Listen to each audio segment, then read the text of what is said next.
حضرت عمر رضی اللہ تعالی عنہ تشریف فرما تھے اپنے دربار میں، تو ایک صاحب آئے اور کہا یا عمر لا تنسا موتک، عمر اپنی موت کو نہیں بھولنا۔ یار بھرے دربار میں کسی کو یہ بات کہی جائے تو اس کا رد عمل کیا ہوگا، لیکن حضرت عمر رضی اللہ تعالی عنہ یوں کانپنے لگے جس طرح بید کی شاخ کانپتی۔ اس کو قریب کیا، محبت کی، کہا اگر تو روز آ جایا کرے اور یہ جملہ مجھے کہا کرے تو تیری مہربانی ہوگی، مہینے کے بعد مشاہرہ بھی دیا کرتا۔ روز آتا ہے، بھری مجلس میں کہتا ہے عمر موت کو نہیں بھولنا۔ ایک دن وہ آیا، آپ نے اسے بلایا، محبت کی اور اس کو مشاہرہ دیا اور الوداع کہنا چاہا تو اس نے کہا کہ میرے سے کوئی گستاخی ہو گئی؟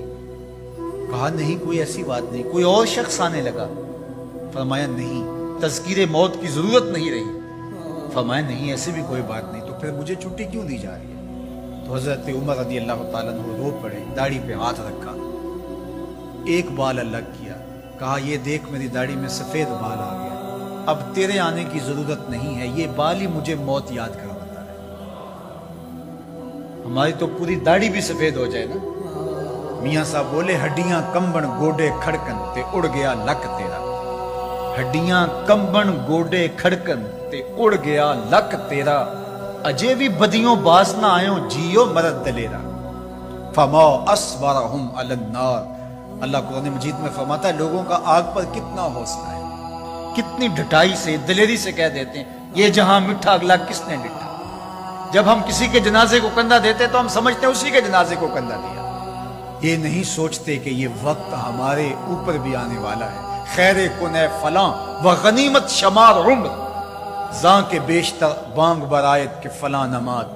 شیخ سعدی فرماتے ہیں کہ اے صاحب نیکی کر لے اور غنیمت شمار کر اس عمر کو، اس سے قبل کہ تیرے لیے بھی اعلان ہو جائے کہ فلاں بھی چلا گیا۔ پہلے تو سپیکروں میں اعلان ہوتا تھا، فیس بک پہ خبر آتی ہے فلاں بھی چلا گیا، فلاں بھی چلا گیا۔ اس سے قبل کہ یہ آواز آ جائے، یہ اعلان ہو جائے، یہ خبر مشتہر ہو جائے کہ فلاں بھی چلا گیا، تو یہ خبر آنے والی ہے، آج نہیں تو کل، کل نہیں تو پرسوں۔ تو کہا کثرت کے ساتھ موت کو یاد کرو، اس سے تمہارے دلوں کا زنگ اترے گا، تم اپنی آخرت کی طرف متوجہ ہو گے۔ اور دوسری بات ارشاد فرمائی وَتِلَاوَةُ القرآن، اور قرآن مجید کی تلاوت کرو۔ قرآن مجید کی تلاوت اگر تمہاری زندگی کا معمول بن گیا تو تلاوت ایسا نور ہے جو دلوں کے زنگ اتار دیتا ہے اور اللہ کی معرفت کا رنگ چڑھا دیتا ہے۔ اس لیے دو چیزیں دلوں کے زنگ اتارتی ہیں، ایک کثرت کے ساتھ موت کو یاد، اس کے لیے کوئی نصاب نہیں پڑھنا پڑتا، کسی کے پاس جا کے بیٹھنا نہیں پڑتا، یہ خاموش مبلغ ہے، اس مبلغ کو سننے کے لیے سفر کر کے نہیں جانا پڑتا، اس کو کسی ٹیپ ریکارڈر کے اندر محفوظ کر کے کان کے ساتھ نہیں لگانا پڑتا، کوئی بٹن آن نہیں کرنا پڑتا، اب لائٹ ہے اب سن سکوں گا، اب لائٹ چلی گئی اب نہیں سن سکوں گا، اس کے لیے کوئی وقت متعین اور مقرر نہیں ہے۔ یہ ایسا مبلغ ہے، یہ خاموش واعظ ہے، جب چاہو اس کو سن سکتے ہو۔ تو کثرت کے ساتھ موت کو یاد کرنا یہ تمہارے لیے دلوں کے زنگ اتارنے کا سبب۔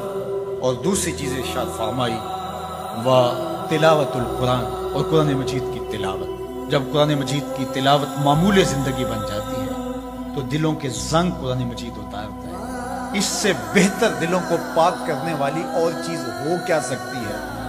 اللہ کا کلام ہمارے پاس موجود ہے۔ اس وقت کسی امت کے پاس، کسی قوم کے پاس منزل من اللہ کتاب اصلی صورت کے اندر موجود نہیں ہے۔ تحریف راپ آ گئی، لوگوں نے کتابوں کے اندر اپنی خواہشات کو شامل کر دیا، مشکل چیزیں نکال دی، ان کے اندر بہت گڑبڑ کر دی، لیکن قرآن مجید کسی زیر اور زبر کے تغیر کے بغیر صدیوں قبل جو سینہ محمد صلی اللہ علیہ وسلم پہ نازل ہوئی تھی آج بھی اسی طرح موجود ہے۔